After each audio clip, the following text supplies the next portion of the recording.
You know, the elephant in the room is, it feels like about a month ago now, Julio from Jacksonville, someone that you know, he lost his life. Where were you when you found out about that? I don't know. On game. All I know, don't about Troy or rest in peace. You feel that people want to kill you. Mm-hmm. Does that go through your mind pretty much every day when you wake up? Every day, all day. I'm a very disrespectful person.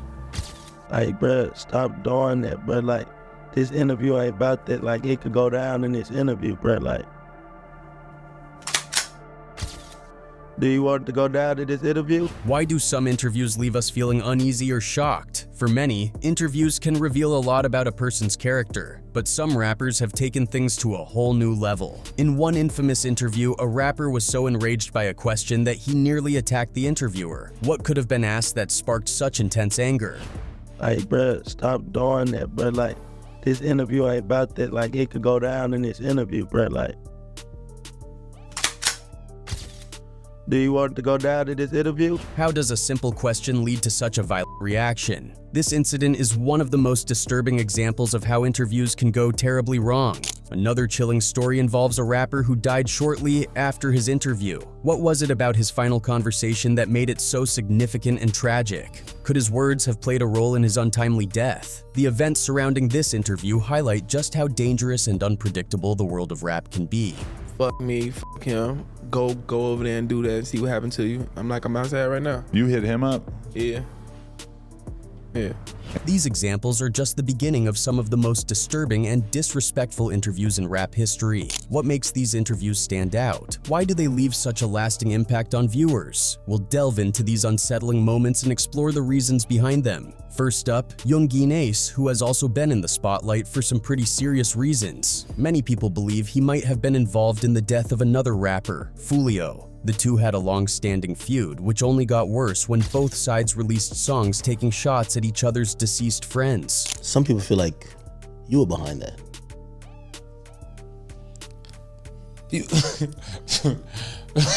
Recently, 4 suspects have been arrested in connection with Julio's death, and 3 of them are said to have ties to Young Ace's group, ATK. This has led many to believe that Young Ace might have been behind the killing. When DJ Academics brought up this rumor during an interview, Young Ace didn't give a direct answer. Instead, he just laughed and said that people think he's behind a lot of things, but that doesn't necessarily mean it's true. But people feel like I'm behind a lot, but I'm not. I'm not behind. DJ Academics went on to say that many fans see rappers as mob bosses who can get their enemies killed with a single phone call. Young Ace responded by tapping a bottle of Don Julio on the table, which some took as a hint that he might actually be responsible for Julio's death. However, Young Ace also claimed that he and Julio's group were actually on good terms, despite what people might think. He insisted that the beef wasn't as serious as it seemed, but most people found this hard to believe given all the disses and tension between the two sides. People think me and him was like really into it, but we weren't really into it. I heard y'all on Clubhouse. You know what I'm saying? That's why I'm just trying to tell people, like, we be conversating. Next up, Baby Loss, who started to get famous after he teamed up with the Island Boys in 2020. Fans even called him the 4th Island Boy because he was so close to them. Loss was with the Island Boys when they got into a big fight in Hawaii, which got a lot of attention. This made him even more known to the public. You got it? Thank you.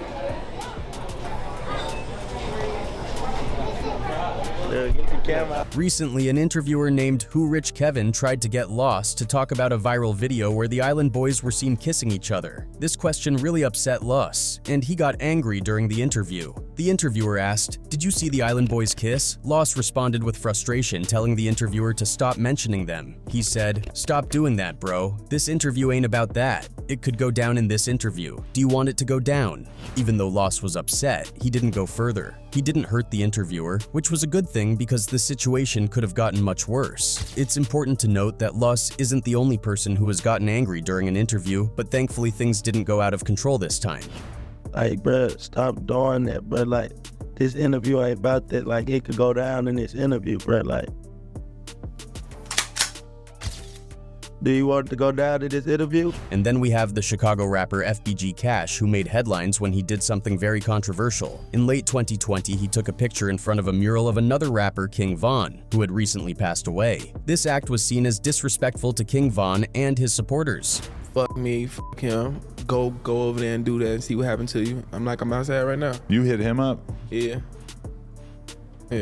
After taking the photo, FBG Cash went on the popular podcast No Jumper with Adam22. During the interview, he talked about a conversation he had with another rapper, Lil Durk, before taking the picture. FBG Cash mentioned that Lil Durk had warned him about the potential dangers of taking the photo. Despite the warning, FBG Cash decided to go ahead with it, saying he was not afraid of what could happen. The interview brought even more attention to the situation. Not long after the interview, another rapper, DK, released a song where he threatened FBG Cash for taking the picture. DK's lyrics suggested that taking the photo was a serious offense and hinted at possible retaliation. Sadly, just 3 months after DK's song was released, FBG Cash was killed in a drive-by shooting on the south side of Chicago. The shooting also injured a 29-year-old woman who was with him at the time. FBG Cash, whose real name was Tristan Hamilton, was 31 years old. The shooting occurred in the Auburn-Gresham neighborhood, and the news shocked many in the Chicago rap community. Let's talk about Lil Jeff, a rapper from Chicago who was just starting to get attention in his city. People were talking about him a lot, especially on social media platforms like Reddit. Some even compared him to King Von, a famous rapper from Chicago. There were rumors that Lil Jeff had taken the lives of 10 people.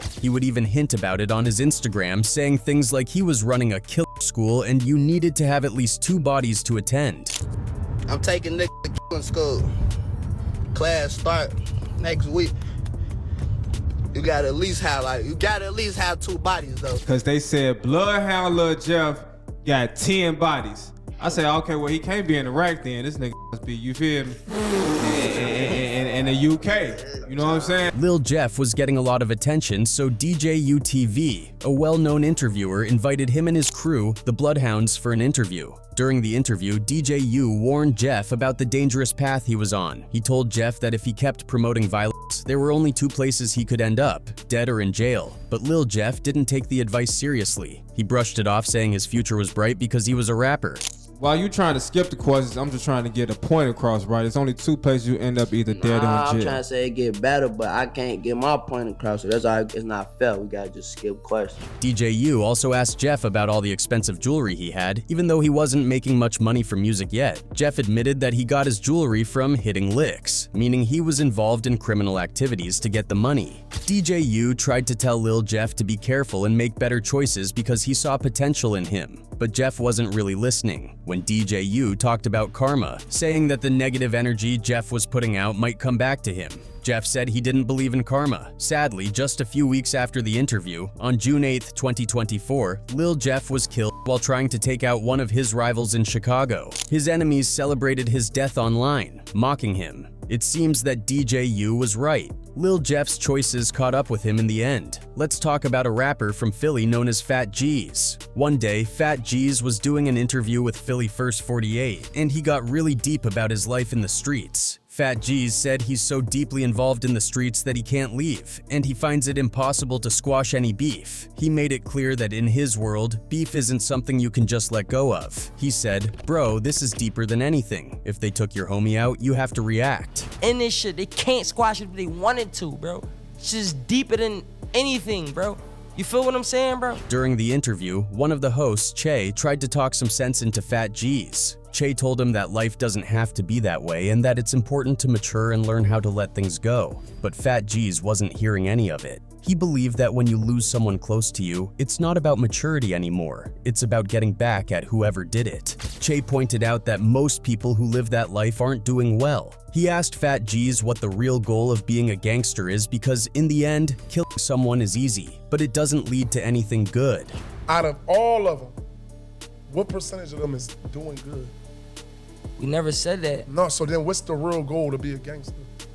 Nothing. Because killing, that's easy. Sadly, after the interview, on March 17th, 2024, Fat G's lost his life in a tragic way. He was outside his mom's house when he noticed someone strange on his Ring camera. He walked up to the person to ask who they were, and things quickly went bad. Fat G's said he was going to flame the person's car, which means he was going to shoot it up. The guy in the car didn't like that, so he pulled out a gun and shot Fat G's, ending his life. This situation is sad and disturbing. Many people believe that Fat G's made a mistake by threatening the guy and walking up to his car. Others think he should have listened to the interviewer's advice about being more mature and letting things go. Next up is PNB Rock and the scary situation he found himself in. In an interview, PNB Rock shared a story about a time he almost got robbed and killed in Los Angeles. Sadly, he ended up losing his life in a similar way later on. No, that's why I be trying to be cool, because you don't want to be nervous and make it seem like something about that. You want them to be as calm as possible, you feel me?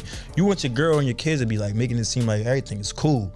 Ain't nothing about to happen to us, you feel me? Like, we super good. During a conversation with DJ Academics, PNB Rock talked about how LA always felt spooky to him. DJ Academics mentioned that LA felt eerie to him too, probably because of the gang culture and the famous deaths of rappers like Biggie. PNB Rock then shared an experience from his first time in LA. Some gang members tried to test him by inviting him to their neighborhood. He wasn't afraid and went, even though he knew it could be dangerous. He was prepared, but thankfully nothing serious happened that time. PNB Rock also mentioned another scary moment when he was with his family during the pandemic. Some people were talking loudly, clearly trying to make him uncomfortable. He was with his daughter and girlfriend, and he felt the danger in the air. He decided to leave quickly to protect his family. Unfortunately, PNB Rock didn't change how he moved around in LA after these incidents. On September 12, 2022, he and his girlfriend went to Roscoe's Chicken and Waffles in LA.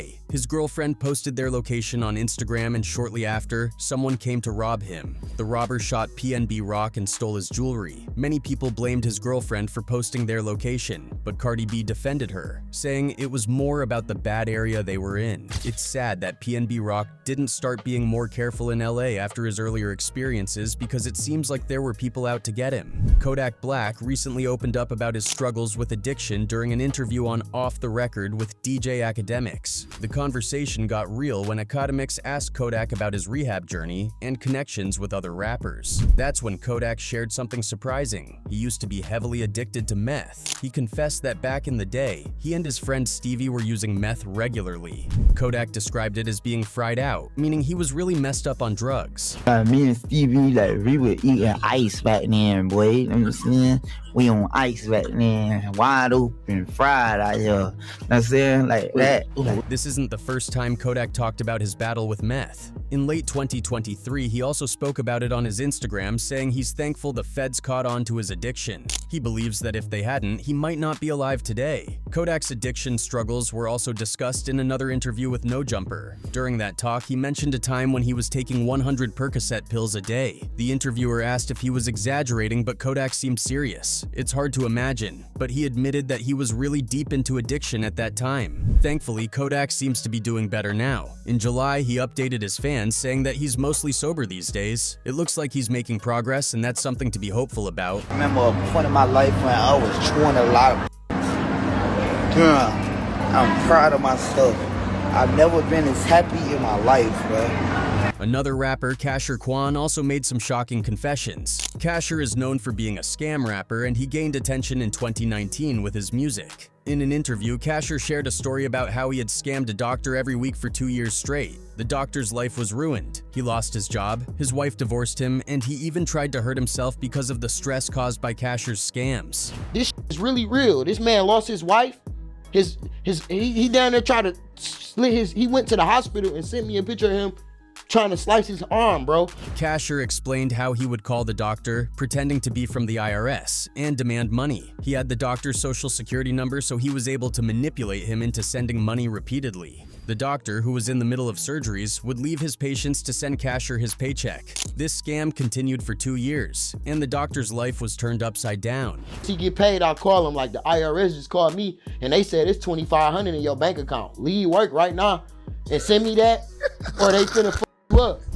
Casher also admitted that he used to scam his own fans. He would post fake Cash App offers, tricking people into sending him money. For a while, he made a lot of money from these scams, but in another interview, Casher confessed that he regrets scamming his fans. He said that scamming his fans was lame, and that he feels bad about losing the trust of his core supporters. He even mentioned that he made over $100,000 through these scams but wishes he hadn't done it. And then there's a rapper from Chicago named Tay, and his story has been causing a lot of buzz. One night, Tay Savage and his friend Wilch were walking down the street when suddenly, a car pulled up and someone started shooting at them. Both of them got hit and they were rushed to the hospital. Sadly, Wilch didn't make it, but Tay survived.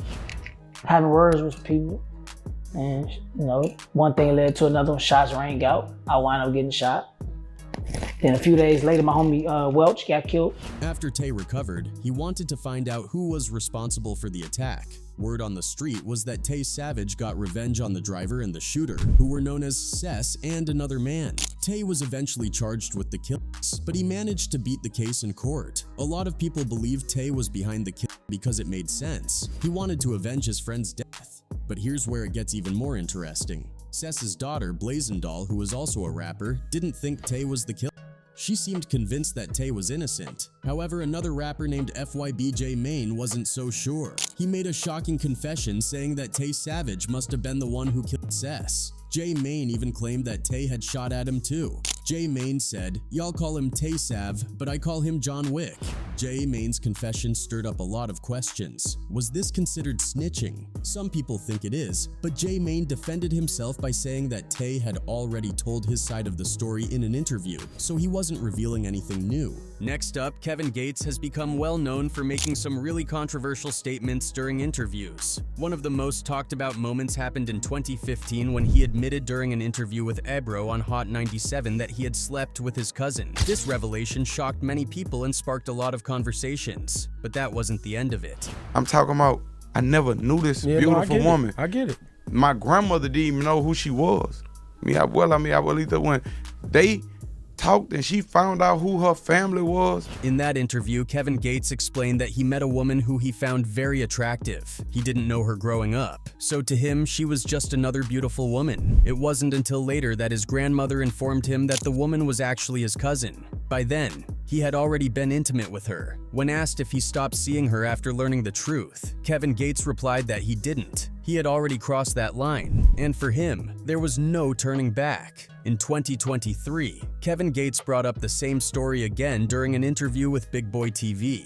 He doubled down on his decision not to stop seeing her even after finding out they were related. He said they are still good friends to this day and emphasized that finding out she was his cousin didn't change his feelings or actions. He even went into more detail talking about their physical relationship and how it continued despite knowing the truth. As expected, the reaction on social media was intense. Many people couldn't believe that Kevin Gates continued the relationship after finding out they were cousins. They felt he should have stopped immediately, but Kevin Gates didn't back down. He took to Instagram to defend himself, saying that he and his cousin had already been together for months before learning they were related. He asked his followers how they would feel if they were in the same situation, implying that it wouldn't make sense to end the relationship just because of a family connection they didn't know about earlier. Kevin Gates is no stranger to controversy, and this wasn't the only time he made headlines for his bold statements. In another interview, this time with DJ Academics, he admitted that he wouldn't mind if another man slept with his girlfriend, as long as the whole thing was recorded and he got to watch it. He explained that he and his girlfriend share a deep, almost psychic connection, so for him, the physical act wouldn't change their bond. This statement, like the one about his cousin, left many people stunned. Yo, if you go sleep with somebody, bring the video back that we can watch. And I'm like, hold up, man. You my favorite so what up? Now, on to Tekashi 6ix9ine Ina, another rapper known for causing drama. In one of his interviews, 6ix9ine Ini said some things that many people found really disrespectful and disturbing. He dissed several dead rappers, including Nipsey Hussle and Pop Smoke. When the interviewer asked him about it, 6ix9ine Ini basically said that in the streets, it's all about survival. Either you kill or you get killed. He didn't see anything wrong with what he said, which made the whole thing even more shocking. You never lacking, right? Never. So what happened to the niggas that lack? Let's bring up Nipsey Hussle. You think he said, yo, will never come up to me because I'm... Yo, bro, It happened to the best of them. But if you thought 6699's interview was wild, wait until you hear about Charleston White's interview with DJ U. Charleston White is known for his controversial opinions, and this interview was no exception. During the interview, Charleston went off, defending FBG Duck's mother and dissing King Von, another rapper who was killed. Charleston made it clear that he didn't care about King Von because he believed Von was a killer. DJ U tried to calm him down, telling him not to speak ill of the dead, but Charleston wasn't having it. Mama, f them dead that preached about killing. Give a f what they were. Why y'all not helping their mama? Why from Texas got to pay his mama car note?